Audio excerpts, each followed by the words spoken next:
Okay, I had a bad gimbal bearing in my Mercruiser outdrive, Alpha 1 Gen 2, and it all started with this boot going bad. Where'd it go? I just saw the hole a second ago. Sorry, I only have one hand. There it is. There's the hole right there. So this bellows that covers the drive shaft, so that went bad. It let water in. That's the side. It ruined this bearing here. If I spin it, it's bad. So I needed a new one. This is a bearing pulling tool that I used. There's another seal in there that I didn't put in. This is a alignment tool. It's also a tool to reseat the gimbal bearing. After you figure out the length and depth, then you drill this hole. You buy these things, and this is the other part that goes to it. I know this isn't a great how to do it video, but there's a lot of them out there, but I just want to show you kind of the tools I had, parts, blah blah blah. So I got this out with that tool. I had to buy that tool. I had to buy this tool. It aligns the engine. My boat is actually in the shop because I wasn't successful at aligning the engine to match the new gimbal bearing, because when I got it all together, I had it running, and when I turned the engine all the way to one side or the other, I thought it was the U-joints I didn't replace, but the mechanic's telling me you have to align the engine every time you put in a new gimbal bearing. This is also the part that goes in the hole that I drilled to seat the new bearing at the right depth. So whatever. I bought a book on the Alpha 1 Gen 2. You'll need some muffs. I didn't use this hammer a whole lot. I used this tool to put the rams that push the motor up and down.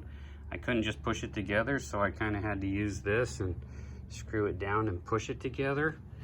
I used this to get the outdrive off, or apart. I bought some stickers. I'm not going to put them on. The cardboard is for when the outdrive was down against the ground, so it wouldn't, dig into the ground or whatever. And also the boat trailer, I had to put the front end of the boat all the way down as low as it would go, so I'd had a lot of room to put the outdrive down. Those are new. Those were not a part of this project, but those are, what are they called? Anodes, magnesium.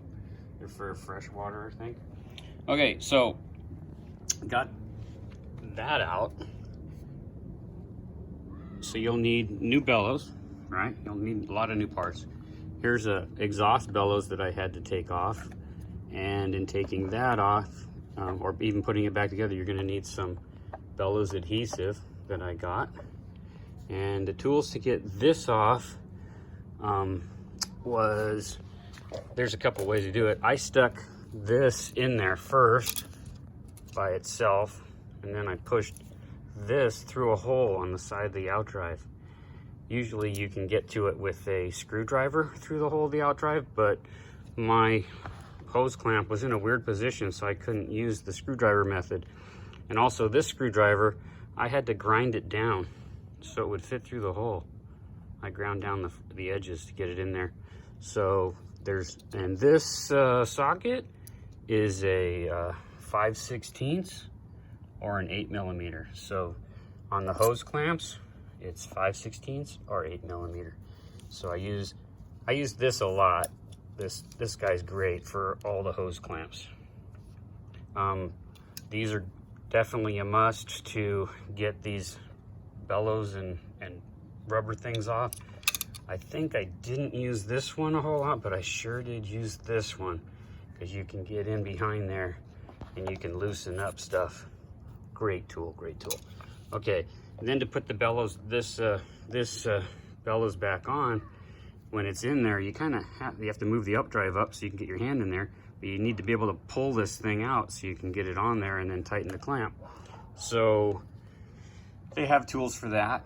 One of them you can make yourself is just a long rod, what I did, and I stuck a washer on the end of that with 2 nuts, and that goes in there, and it grabs quite well. And when I was in there after I made that, I saw this tent stake that I had in there. And I went, wow, that's kind of what I just made. And that can get in there and grab that too. So there's another idea for being able to pull out bellows. Those are needed. There's your 5/16. That's those. I needed a new speedometer hose. There's a hose that goes on here, and you can just put it back on with one of these. But I had to buy this part because it was all messed up. So that's for the speedometer. And what else did I do? When I was taking it apart, this hose had to come off. I couldn't get to it really hard. So because I put a new one on, I just cut it.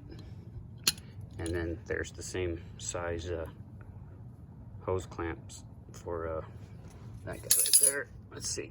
Let me see if I can put it on there. Yeah, you can see. That's the right size.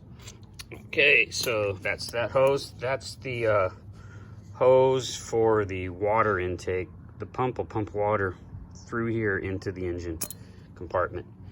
This is a tool. If you watch some more videos, because there's lots of them out there, this is a special tool you got to buy. I chose to buy the expensive one because I was afraid of how hard it was or whatever. I wanted this thing to be strong. You can get them for like 10 bucks on eBay or Amazon. But I spent the $30 and got the Quicksilver one.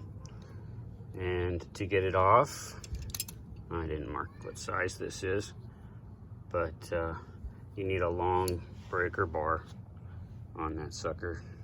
These are on the side of the housing. You have to take the housing off. You'll see that in somebody else's video. And then once it's loose, I went to the ratchet. I switched to the ratchet to finish the work. What else do I have here? My forward reverse cable bellows was fine, so I left it on there. That's what this is. That's a new one. This is a ring that is inside your bellows, like that. So I just bent it and broke it out. I put a new one in, and then to put the new one in, you need this tool. Let's see, there's another tool you needed to get it back in there, right? And then also, if you turn this over, there's another piece when you're finally putting the outdrive on with it. That's all I got left of the deal. And this is another deal. It has to go inside here, and you push it in with this thing also. Let's see, what else do I have? Some sandpaper, you know, you just gotta have some sandpaper, some rags. What else? I got the book, I got that. Oh, and the motor needed the motor mounts adjusted, which I couldn't get to, but these are 1 1/8. There we go. These are 1 1/8. So my engine motor mounts take a 1 1/8 wrench, and I bought this wrench special because I couldn't get in there. So you see the angle on that. So I have these two. I hope that helps. Those are just trays to put your parts in. There's a couple little things left over in here. Nothing, whatever. But I hope that helps, you know, gives you an idea. It's not a how-to video, it's a what you need kind of a video. And that's what I went through. And I was unsuccessful in the very end because, you know, I drove the boat, but when I turned the steering lock to lock, it was still, I thought it was the U-joints because I didn't replace them and they got a little wet, but the guy said the U-joints are fine. So there's some of the tools and stuff that you'll need to get your boat back running again. Take care.